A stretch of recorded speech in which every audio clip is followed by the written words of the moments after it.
So ఇక్కడేంటి ఇప్పుడు ఇందాక మీరు చెప్పారు మ్యూజిక్ చెప్పారు కదా, music I give one reference point. ఒకడు నా దగ్గరకు వచ్చి ఇప్పుడు మ్యూజిక్ మామూలుగా అని పెద్ద మ్యూజిక్ డైరెక్టర్ అంటే music director remuneration is also dependent upon అతని పేరు ఉంటే ఎంత కొంటారు. Name is different, right. So దానికి ఒక చిన్న ఎగ్జాంపుల్ ఇస్తాను. రెహమాను సుభాష్ గారికి he was doing a film called Yuvraj. యువరాజ్లో అది ఒక Rahman is notorious for delays, చాలా హింసించేస్తాడు టైం ఇవ్వకుండా. సుభాష్ గారికి మెసేజ్ పెట్టాడు రెహమాన్కి, నాది సల్మాన్ ఖాన్ కట్రినా కైఫ్ డేట్స్ ఉన్నాయి, మా సెట్ అంతా వేసుకున్నాం, ఇంకా నువ్వు పాట ఇవ్వకపోతే ఏమైపోతాను అది ఇది అని ఒక చాలా హార్ష్ మెయిల్ పెట్టాడు రెహమాన్కి. రెహమాన్ అప్పుడు లండన్లో ఉన్నాడు. సో రెహమాన్ ఫోన్ చేసి ఓకే నేను బాంబే వస్తాను, చెన్నై వెళ్ళాలి, బాంబేలో దిగి సుఖవిందర్ సింగ్ స్టూడియోకి రండి మీరు ఫలానా టైంకి, నేను వచ్చి అక్కడ మీ పాట చేస్తాను. ఇటు సరే నెక్స్ట్ డే 2 days అయ్యాకో సుఖవిందర్ స్టూడియోకి వెళ్ళాడు. రెహమాన్ ఇంకా ఎయిర్పోర్ట్లో ఆన్ ద వేలో ఉన్నాడు. ఈ సుఖవిందర్ కూర్చొని ఏదో చేస్తున్నాడు. ఏంటిదంటే మీకు ఏదైనా పాట చేసి పెట్టమన్నాడు అన్నాడు. ఇంకా సుభాష్ వచ్చింది కోపం. సో ఇప్పుడు తెలియక చెప్పేసాడు అనుకున్నాడు ఈ సుఖవిందర్. రెహమాన్ వచ్చి హాయ్ అన్నాక ఏంటి ఏమైనా చేసేవా అన్నాడు. సుభాష్కి ఎదుగుని అడిగాడు, ఏమైనా పాట చేసేవాడంటే చేశాను వినిపించండి, అది వినిపిస్తే నాకు బాగుంది మీకు ఎలా ఉంది అన్నాడు. ఇంకా సుభాష్ గారు అరవటం మొదలెట్టాడు. What the fuck to think, ఏంటి నేను నీకు 3 కోట్ల రెమ్యునరేషన్ ఇస్తావు అంటే నువ్వు సుఖ్వీందర్తో చేస్తావు, అటు నేను చేయలేనా సుఖ్వీందర్తో, నువ్వు కావాలా నాకు అది ఇది అని చెప్తే, mind your tongue mister guy, you are paying for my name not for my work, don't get confuse అన్నాడు.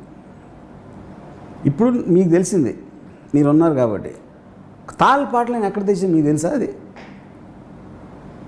నువ్వు వేరే సినిమాలు కానీ ఎక్కడ ఇస్తాను మీకు తెలుసా? అది నా డ్రైవర్ చేయొచ్చు, నా మాలీ చేయొచ్చు, నేను ఎవరి దగ్గర కొనుక్కోవచ్చు, ఏదైనా చేయొచ్చు.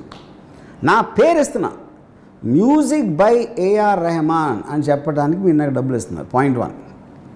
పాయింట్ 2, మీకు నచ్చిందా లేదా చెప్పండి. ఇది మీరు నచ్చకపోవచ్చు. నేనేమన్నాను మీకు బాగుందని అడిగే తీసుకోండి అనలేదు కదా. మీకు ఇది బాగాలేదు అంటే I will do another thing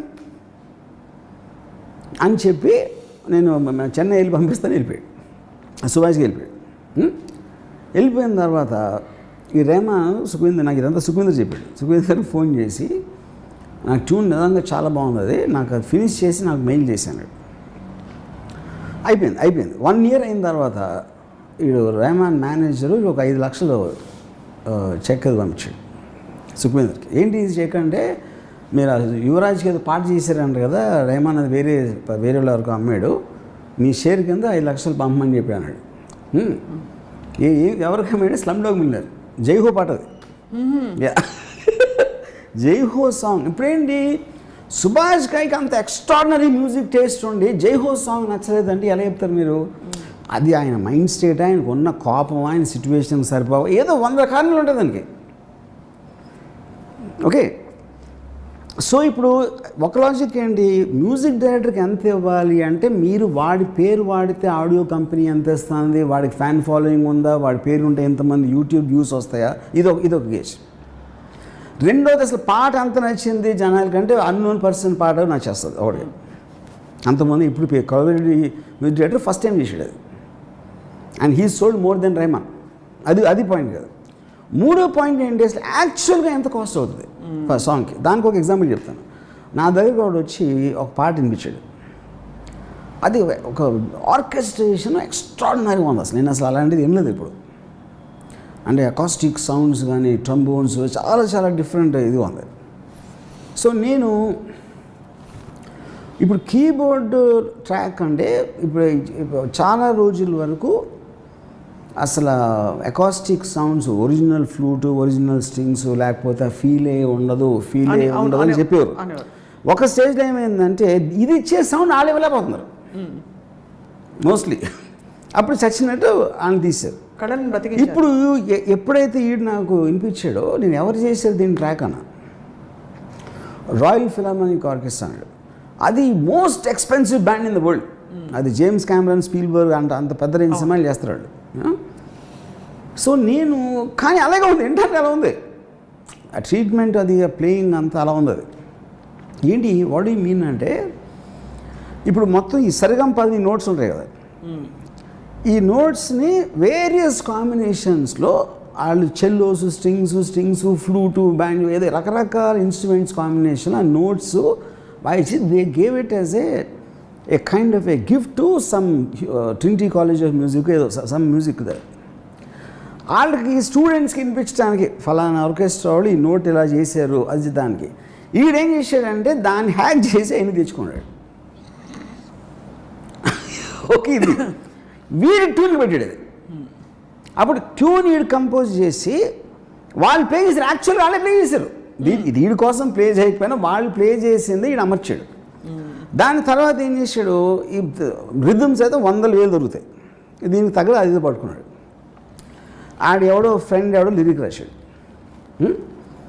వీడు 5 ఫేమస్ సింగర్స్ ఈమెయిల్ సంపాదించి వాళ్ళకి ఈ ట్యూను ఒక చిన్న letter, I'm a very poor person, నా దగ్గర డబ్బులు, కానీ ఈ ట్యూన్ ఒకవేళ మీరు విని మీకు నచ్చితే మీరు పాడి నాకు ఇస్తే నేను అమ్మగలిగితే మీకు ఇస్తాను డబ్బులు అని ఒక క్యూట్ నోట్ ఏదో రాశాడు. ఈ cent it to more than 20-30 singers. My God. దాంట్లో 2-3 రియాక్టర్ ఆ 30 మందిలో.